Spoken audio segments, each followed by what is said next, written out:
Kufuatia na mvutano wa kisiasa pamoja na marumbano ambayo yamekuwa yakishuhudiwa katika siku za hivi karibuni ndani ya kaunti ya Kisii, sasa viongozi wa matabaka mbalimbali wamenyoshea kidole cha lawama hayo ambayo yanashuhudiwa katika kaunti ya Kisii, hasa ikisemekana kwamba yamehatarisha uwepo wa amani ambayo imekuwa ikipiganiwa katika eneo hilo.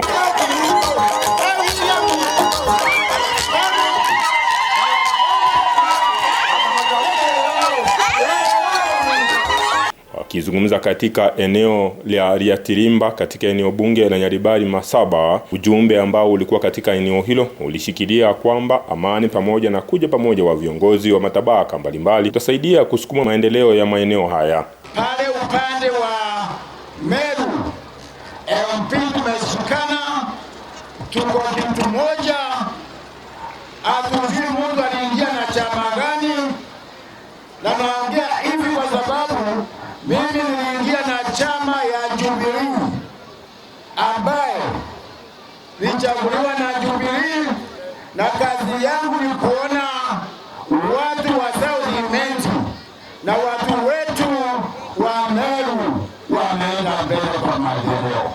Akizungumza katika eneo hilo, waziri wa elimu Ezekiel Machogu alisema kwamba serikali ya Kenya Kwanza itaandaa kuja kwa Rais William Ruto katika eneo la Nyaribari Masaba hivi karibuni ili kuwekeza katika miradi ya maendeleo ambayo rais amewekeza katika nchi nzima ya Kenya na hasa katika eneo la kaunti ya Kisii. Kama tunakuja na president wa Jamhuri ya Kenya na tutarete hapa mwezi ujao au mwezi ya 4, pahali moja ambayo tutakuja ni hapa Riatirimba na kurusha mche kwa wingi.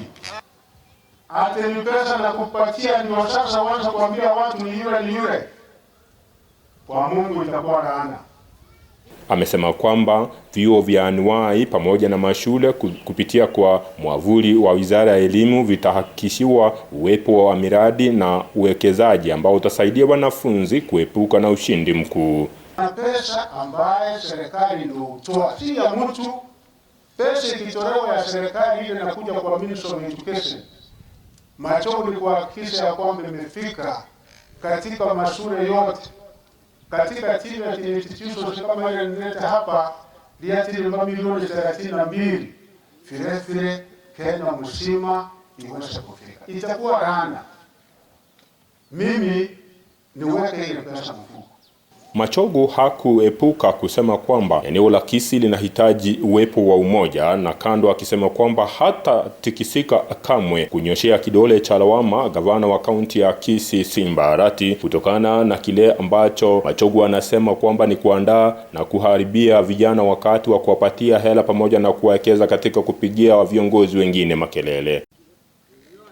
Kitu ya kushangaza ambaye mimi nasimama hapa, pengine kuna wengine wanafikiri wanajua zaidi, kuna wengine wanasema wao ni wazoefu kwa ujambazi. Mimi Machogu si jambazi, lakini kama wewe utahitaji kuheshimu wengine, kutii sheria, bila shaka Kenya ni nchi ambayo tunasema kila Mkenya lazima atii sheria. Wakati huo huo, naibu gavana wa kaunti ya Kisii Daktari Robert Monda ameomba msamaha kuhusiana na yale ambayo yametokea na yale ambayo yamenyoshewa kidole cha lawama na viongozi wote kote katika kaunti ya Kisii pamoja na Nyamira kutokana na misukosuko ya kisiasa isiyoeleweka. Nataka niombe msamaha kwa tabia ambayo tumeonyesha kama kaunti. Nikiwa ndio deputy wa governor, tunakuomba, tunakuuliza, Wakisii wanastahili heshima.